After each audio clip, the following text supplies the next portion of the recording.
Today I'll be revisiting the question of how fast can a fidget spinner spin before it breaks apart.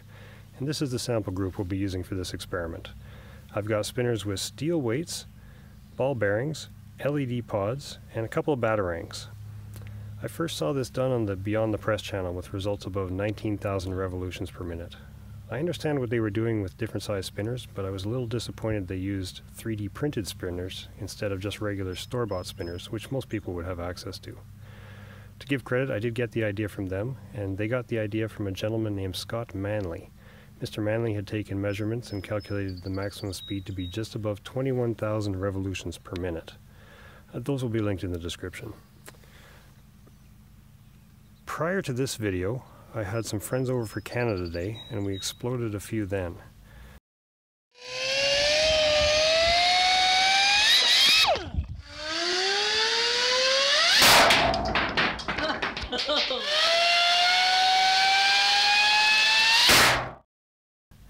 The results we had were consistent but less than anticipated, which made me think it was worth exploring further. I hope you agree and enjoy the video. I'll take some measurements and go over my methodology. The frame by itself is actually very lightweight, just 7.6 grams. And the bearing that goes in the center of the frame is 10.4 grams, which is just a little bit heavier than the peripheral bearings at 7.2 grams. And the steel weights are the heaviest, 13.9 grams.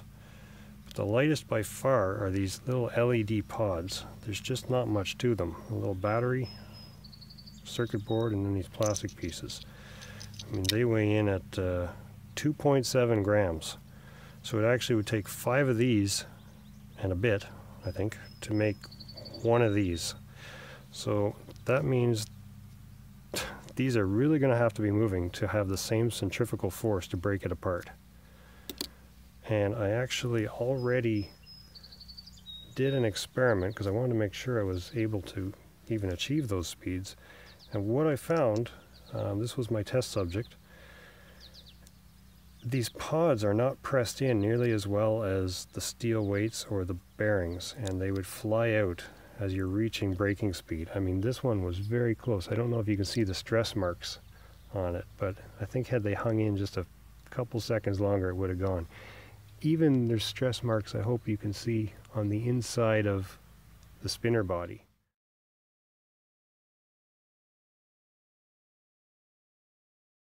So we had to put a bit of glue on it. I used basically super glue, cyanoacrylate, and just a couple of drops on each one. So I don't think I even added a 1/4 gram to each assembly, but I think that'll do the job.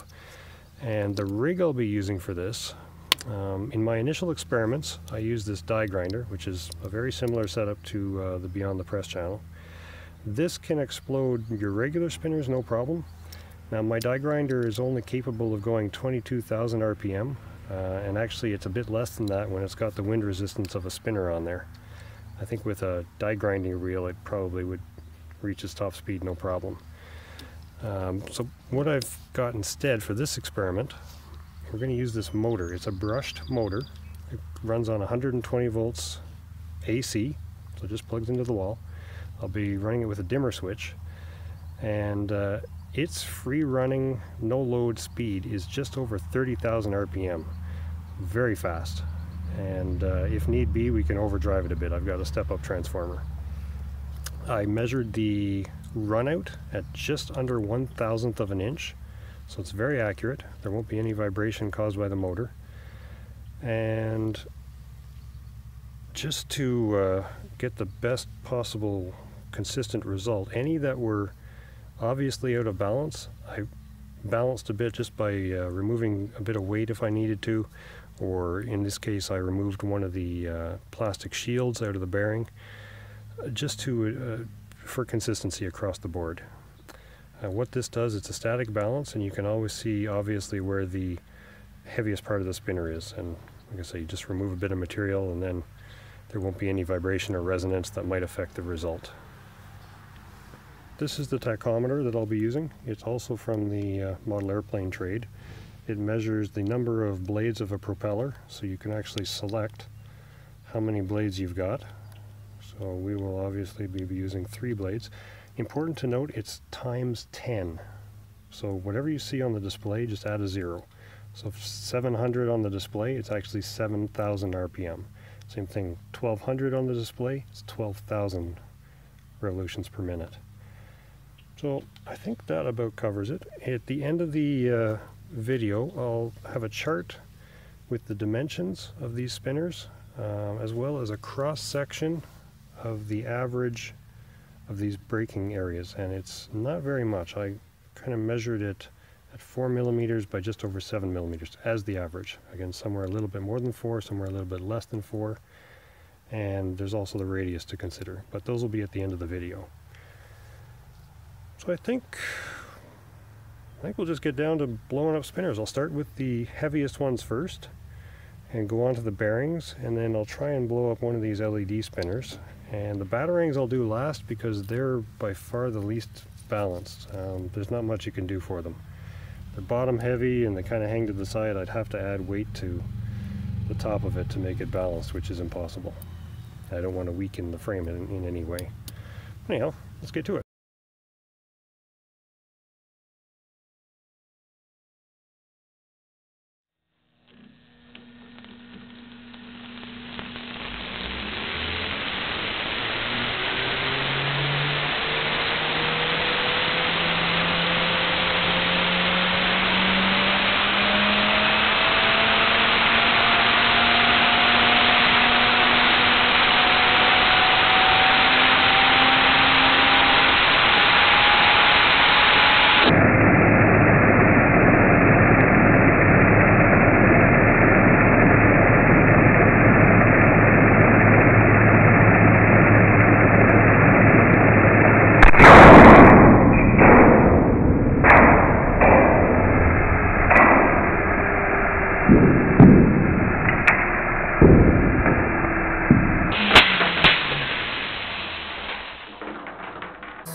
Well, some interesting results. I didn't expect the average breaking speed of the fidget spinners with the steel weights to be so close to the fidget spinners with the bearings. I attribute that more to different molds. They were obviously from different molds, but still pretty close. And the batarangs did better than expected. I just thought since they were so out of balance that they would break apart first. And the LED spinners, I was kind of surprised none of them broke apart in the center.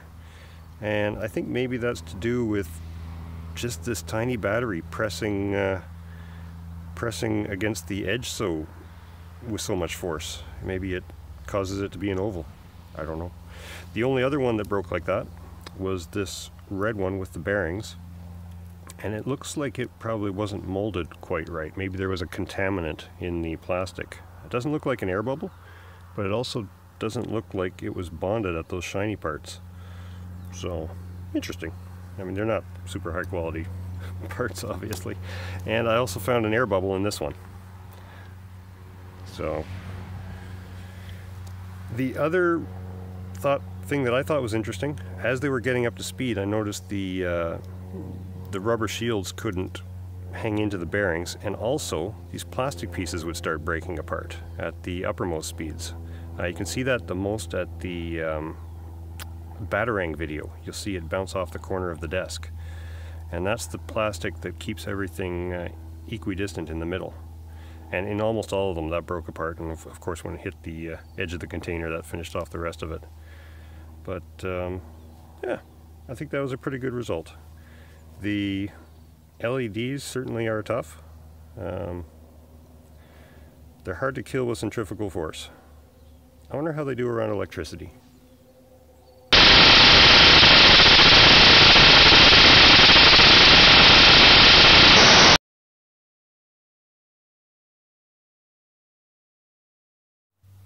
For anyone wondering, this mat was to prevent direct bounce back against my phone, and it seemed to do the job pretty well. No damage, but the mat itself took 3 hits, and it's a heavy vinyl with 2 layers of rubber, and it's used for protecting your car when you're working on your engine. And 2 of those actually pierced right to the bottom. So pretty impressive. It's a tremendous amount of force.